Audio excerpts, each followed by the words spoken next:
For the last 8 weeks, I've had the privilege of using this lens right here. This is the Leica Simera 35mm f1.4, and the good folks at Leica sent this out to me to be able to give you my honest opinions. Now, right off the bat, I think this lens is fantastic. It's great because the optic quality. And the optic quality is honestly what saves this lens, because there are a lot of little quirky things, design things, just choices that, regardless of the fact that the build quality is nice, I like the lens hood, and that the optics are fantastic, it almost makes this lens a no for me, just full stop. Now, since Leica did send me this lens in exchange for my honest review, I hope the things that they hear today are things that they will choose to be able to take back to the drawing board for the version 2 of this to make this a better series of lenses, and they're already doing fantastic right now. They did send this to me. I do get to keep it. I will be giving this away to a friend, and yeah, let's get right into it. So I have some notes written down, and I'm going to be using these to go through and give you my honest opinions, and I've been writing them down since I got the lens. My boy Leica Lee was able to test drive this today. He is a 35mm Summilux ASPH owner, which is a great thing to put head to head against this lens, and he has some very, very high thoughts, but a lot of the shortcomings that I noticed, he noticed as well. And for a lot of you, they won't be deal breakers, but for me, the frustration of using it during jobs and work, which I did, it just completely took the joy of the optical quality out of it. So the first thing I've written down is sharp, sharp, sharp. This thing is sharp, and it has that pop that everyone craves in Leica glass, in Zeiss glass. You can't replicate it whenever you're doing things cheaply.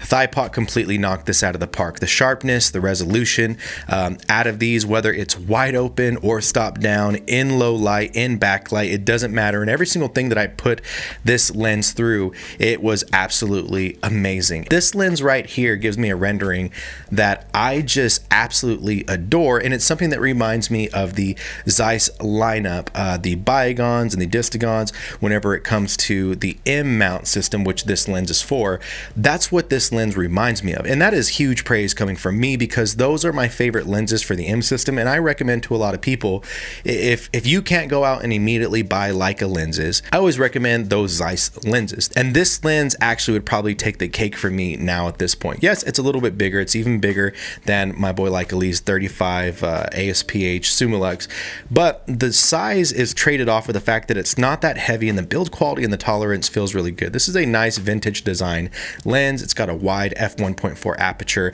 and again, it just comes back to that optic quality.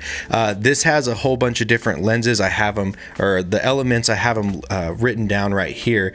It's got ED, HRI, and aspherical elements. What does that mean? It means you're getting really good optical quality. I'm not sure what the coating is in this thing, but again, it handles flare from both stage lighting, sun, everything like that, backlit situations. It handles it so well for the price point, and it's kind of a trip. My buddy Lee thought this was a little bit more expensive than it was because of the way that it handled. But the biggest thing that I believe is just the floating elements, because it takes care of focus shift. So whenever you're wide open on this lens or stop down to f4, you're not going to think you're in focus and not be in focus due to focus shift, which is something that my boy Lee's lens actually does suffer from a little bit.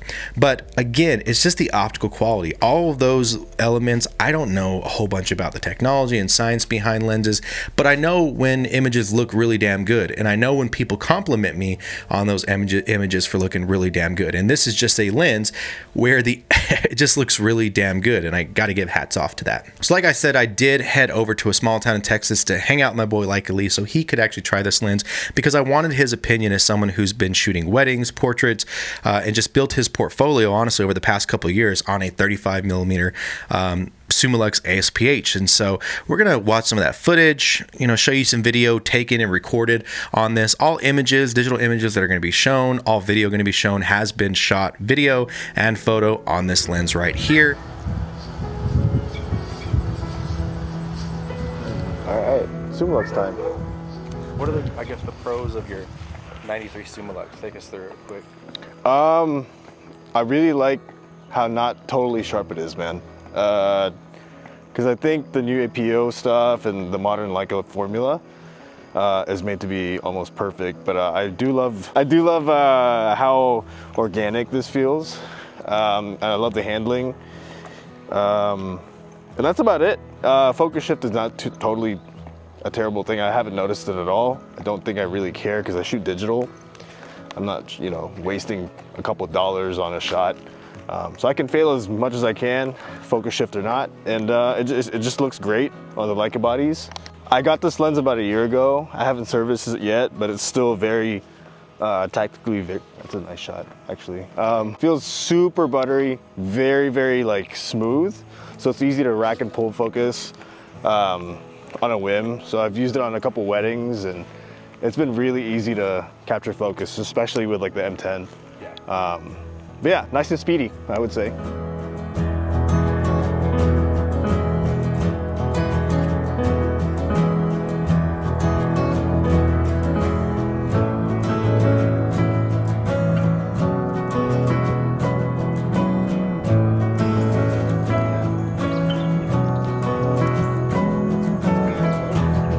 In focus? There you go. Wow, it's a lot closer than I thought, dude. Yeah. That's crazy. That's close. Yeah. That's close. First impressions of the Thypoc, I guess? First off, it handles beautifully. It is a slightly bigger with the hood and all that than the Simera. 3. Nice. Okay, so Thypoc, Simera. Big difference? No. Not that I can really perceive.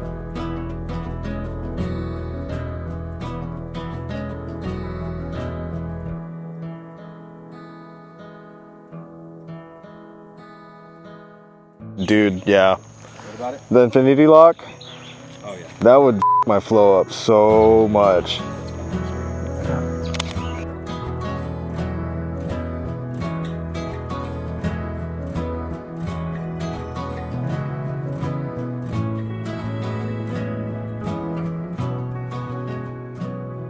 Yeah. Yeah, as much as I love my Simera, dude, I think this is a stellar lens for 600 bucks used. We'll do more testing with it, but I really like it. You know, it's nice.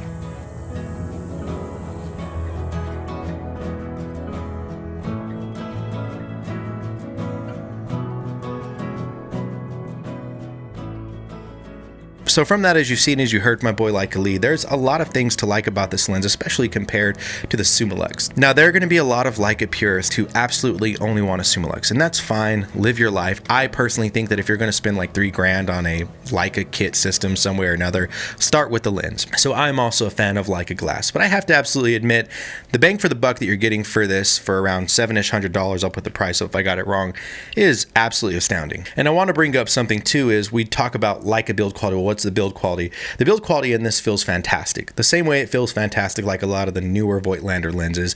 The same way I've always had fantastic build quality out of my Leica lenses, my Zeiss lenses. And I want to let you guys know, when you're freaking out thinking about build quality and stuff like that, I know a lot of Leica lenses, Summicrons, Summilux, Elmars, that people will ask you when you're selling them online, does it have wobble? Is the focus ring loose? Is the aperture ring slipping? Is there blades, oil on the blades, etc., etc.?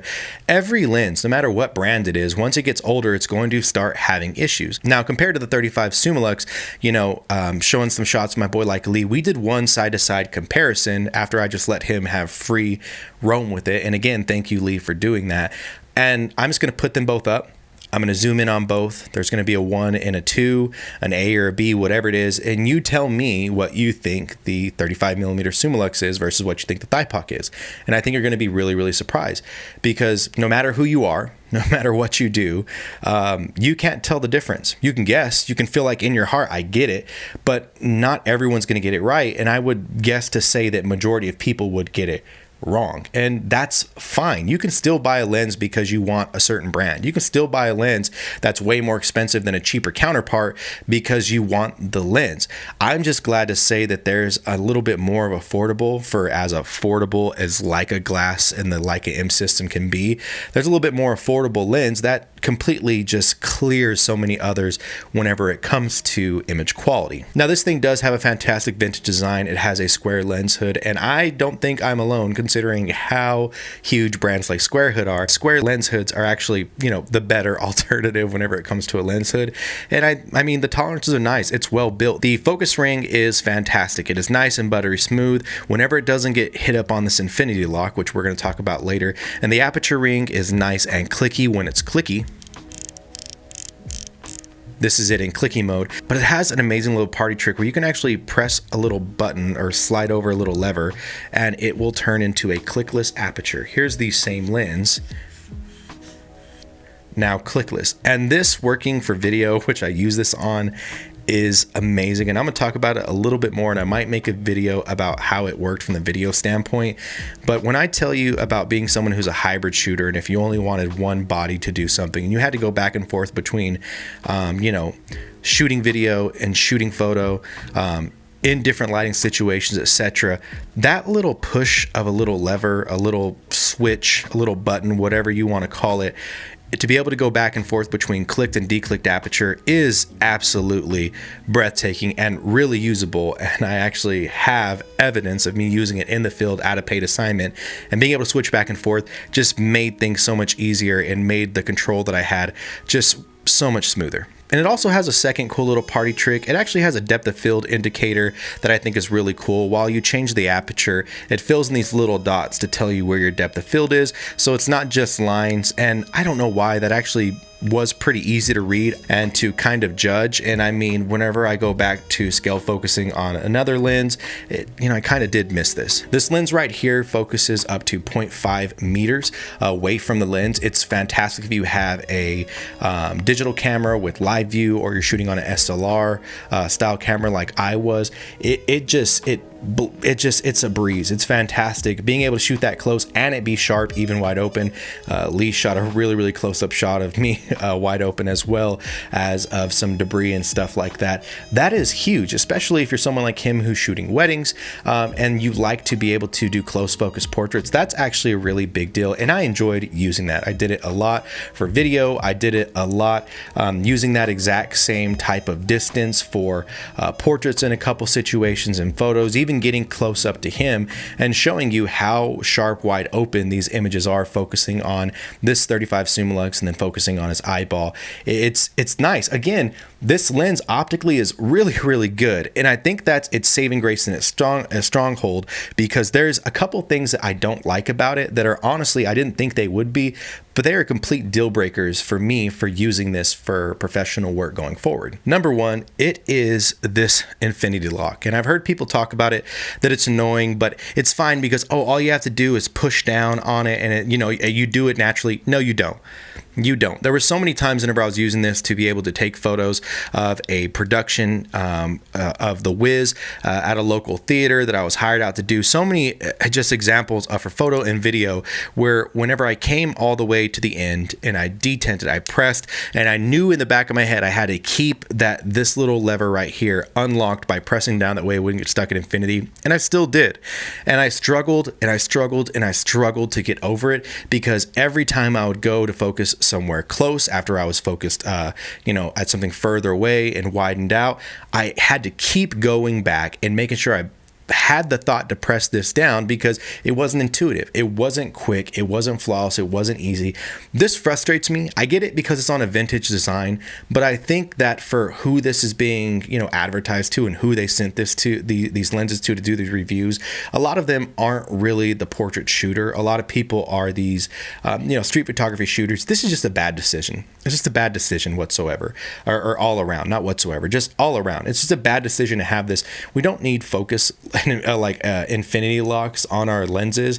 I understand there's going to be someone that says, I use infinity locks all the time.